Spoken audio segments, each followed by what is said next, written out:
அனைவருக்கும் வணக்கம். சுப மாரிமுத்து திருப்பூர்லேருந்து இந்த பதிவு உங்களுக்காக. இன்னைக்கு உத்திராட நட்சத்திரக்காரர்களுக்கு இன்னைக்கு ஒரு அற்புதமான ஒரு சூட்சமத்தை நீங்கள் உங்களுக்கு சொல்ல போகிறேன். உங்களுடைய வாழ்க்கையில் இந்த உத்திராட நட்சத்திரக்கார் எந்த நட்சத்திரக்கார் பிடித்தால் உங்களுடைய வாழ்க்கை நல்லாயிருக்கும் அப்படிங்கிற ஒரு விஷயத்தை தான் இன்னைக்கு நான் உங்களுக்கு கொடுக்க போகிறேன். அப்போது ஒரு ஜாதகத்தில் நீங்கள் தெரிஞ்சுக்க வேண்டிய ஒரு விஷயம், உங்களுடைய குடும்பத்தில் உத்திராட நட்சத்திரத்தை ஒருத்தர் பிறந்து விட்டால் அந்த உத்திராட நட்சத்திரக்காருடைய குணம் என்ன? உத்திராடம் உத்திரவாதம் யாருக்கு தராது. இந்த உத்திராட நட்சத்திரக்கார் என்றைக்குமே வாழ்க்கையில் கஷ்டப்பட்டு தான் வாழ்க்கையில் முன்னுக்கு வரணும். இவங்களுக்கு அதிகமான முறையில் உதவி செய்ய மாட்டாங்க. தன்னோட கையை வச்சு கரணம் பாடித்தான் அவங்க வாழ்க்கை ஜெயிக்க முடியும். கல்விக்காக பாடுபடுவதும், அரசாங்க வேலைக்காக பாடுபடுவதும், செய்கிற தொழிலில் பெரிய முன்னேற்றம் அடையணுங்கிறதுக்காக பாடுபடுவதும், இதெல்லாம் பார்த்திங்கன்னா நிறையா அந்த ஒரு பிரச்சனைகள் இருக்குது. இந்த தாய் தந்தைகள் எல்லாம் சிறு வயசுலேயே தாய் தந்தைகளை விட்டு வெளியில் போய் தொழில், படிப்பு, கல்வி எல்லாம் தேடி அதுக்கப்புறம் வாழ்க்கையில் முன்னுக்கு வரக்கூடிய ஒரே நட்சத்திரம் உத்திராட நட்சத்திரம். அவ்வளவு சுலபமாக அவங்ககிட்ட இருந்து உத்தரவாதம் வாங்கவே முடியாது. அப்பேற்பட்ட நட்சத்திரம் உத்திராடமே. இந்த உத்திராட நட்சத்திரக்காரு வாழ்க்கையில் எவ்வளவு கஷ்டப்பட்டாலும் ஒரு அமைப்பான ஒரு நட்சத்திரத்தை கையில் வச்சுருந்தா தானே உங்களுக்கு நல்லாயிருக்கும். உத்திராட நட்சத்திரத்துக்கு தெய்வ அனுகூல நட்சத்திரம் உத்திரட்டாதி நட்சத்திரமே. இந்த உத்திரட்டாதி நட்சத்திரக்கார அவங்க பக்கபலமாக நட்பு வச்சுக்கிட்டாங்கன்னா, தெய்வ அனுகூலமான பார்வையில் அவங்க வச்சுருந்தாங்கன்னா, தப்பில்லாமல் அவங்கள பகச்சிக்காமல் வச்சுருந்தா வாழ்க்கையில் அவங்கள போல் முன்னேற முடியாது. அந்த அளவுக்கு உத்திராட நட்சத்திரக்காரர்களுக்கு ஒரு தெய்வ அனுகூல நட்சத்திரம் உங்களுக்கு உத்திரட்டாதி நட்சத்திரமே. உங்களுக்கு ஒன்று தெரியுமா? உத்திரட்டாதினா என்ன பொருள் என்று தெரியுமா? உத்திரட்டாதி நட்சத்திரத்தில் பிறந்தது பசுமாடு. மாடு தான் உத்திரட்டாதி. நீங்கள் காலையில் பசுமாட்டை பார்த்துட்டு போனாலே நீங்கள் நரி பார்த்துட்டு போனது போன்ற பொருள்.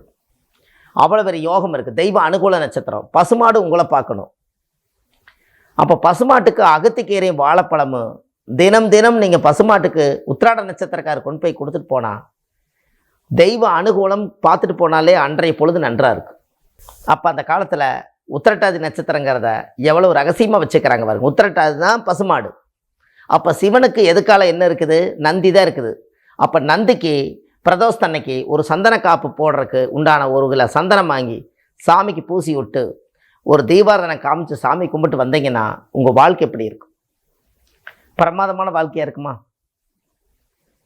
அப்போ அந்த காலத்தில் முன்னோர்கள் எல்லாம் எவ்வளவோ கஷ்டத்துலையும் கூட இந்த நட்சத்திரக்காரை பிடிச்சி நீ வாழ்க்கையில் முன்னேறிக்கன்னு சொல்லி அன்னைக்கு ரகசியமாக இவர்கிட்ட கொண்டு போய் விடுற புத்தி உள்ள பிள்ளையா தான் பொழைச்சிக்கன்னு சொல்லிட்டாங்க. ரகசியமாக சொல்லிட்டாங்க எல்லாம் முன்னோர்கள். அந்த காலத்தில் பாருங்கள், ரகசியமாக புத்தி உள்ள பிள்ளையா இருந்தால் பொழைச்சிக்கோ அப்படின்னா இந்த ரகசியத்தை அவங்க சொல்லித்தரல. இங்கே போனால் அவர் பொழைச்சிக்குவாருன்னு தெரியும். ஏன்னா தெய்வத்துக்கிட்ட கொண்டு போய் ஒப்படைக்கிறாரு.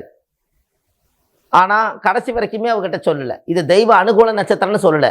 இந்த நட்சத்திரக்கார போய் காப்பாற்றக்கூடிய நட்சத்திரம். இங்கே கொண்டு போய் நம்ம குழந்தை விட்டா அனாதி ஆசிரமத்தில் விட்ட மாதிரி கவலையே வேண்டாம் அப்படிங்கிற அளவுக்கு அந்த ஜாதகத்தில் ரெக்கார்டு சொல்லுது. அப்போ அந்த காலத்தில் முன்னோர்கள் எல்லாம் எவ்வளோ அற்புதமான ஒரு விஷயத்தை ரகசியமாக அதை வச்சுக்கிறாங்க பாருங்கள். இன்றைக்கி அந்த ரகசியம் தான் இன்றைக்கி இந்த பதிவில் உங்களுக்கு நான் கொடுத்துருக்கேன். நட்சத்திர கோலாட்டம்.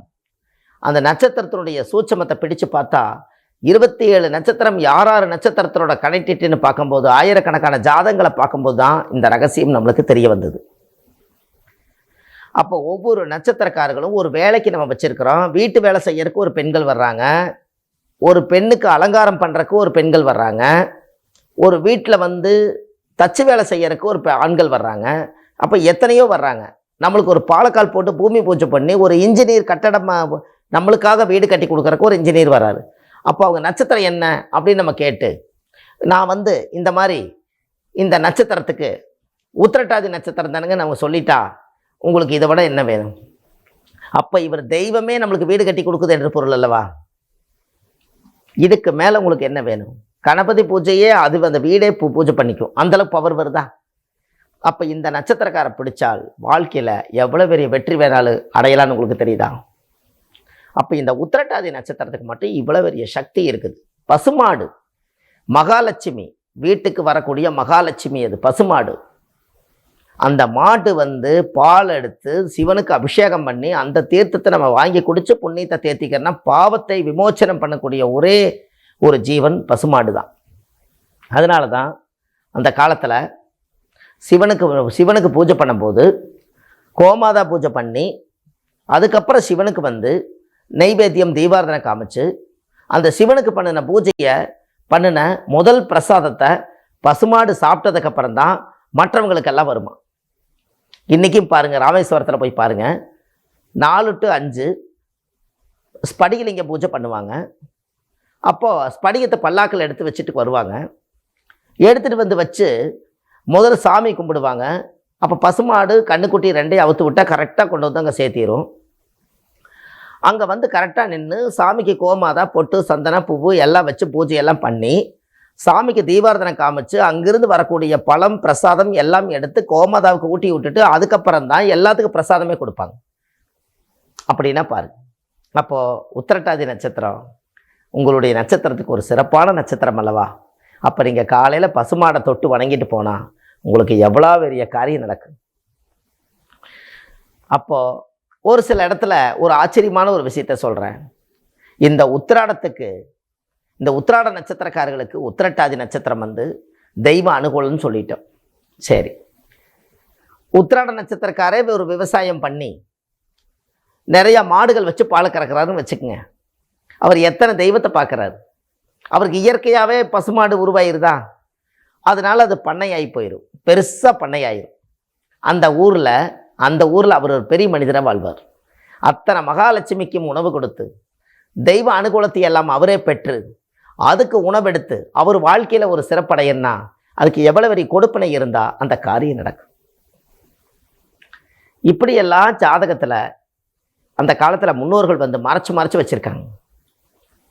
அதனால தான் உத்திரட்டாதி நட்சத்திரத்தில் ஒருவர் பிறந்து விட்டால் அந்த உத்திரட்டாதி நட்சத்திரம் பசுமாட்டை காலையில் நீங்கள் பார்த்துட்டு போங்க. ஒரு 2 பழம் வாங்கி கொடுங்க போதும். உங்கள் சக்திக்கு காசு எவ்வளோ வேணாலும் ஒருத்தர்கிட்ட இருக்கலாம், இல்லாமையும் கூட போகலாம். அந்த பழம் வாங்கி கொடுக்கறதுக்கும் கூட ஒருத்தர்கிட்ட காசு இல்லாமல் இருக்கும். அவங்களுக்கு ஒரு எளிய பரிகாரம் வேண்டாமா? அப்போது அவங்களுக்கு ஒரு 2 பழம் வாங்கி கொடுக்கறதுக்கு ஒரு 10 ரூபா இருந்தால் போதும்.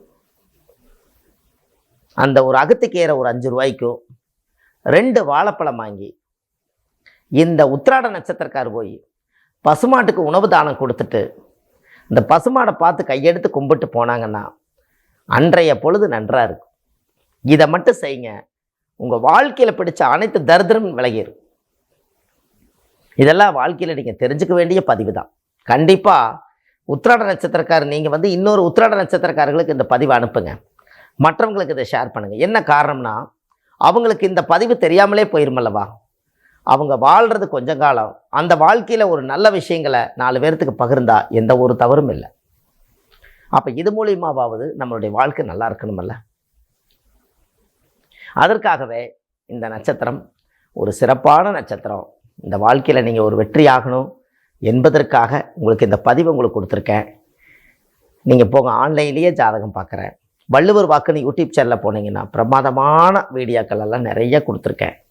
எளிமையான பரிகாரங்கள், எல்லாமே எளிமையான பரிகாரம். நீங்களே செஞ்சு நீங்களே சின்ன ஒரு பைசா செலவு பண்ணி உங்களுடைய வாழ்க்கை பாதையை சரிப்படுத்திக்கலாம். அதற்குரிய பரிகாரத்தை உங்களுக்கு சொல்லியிருக்கேன். இன்னமும் அடுத்த பதிவில் உங்களை சந்திக்கிறேன்.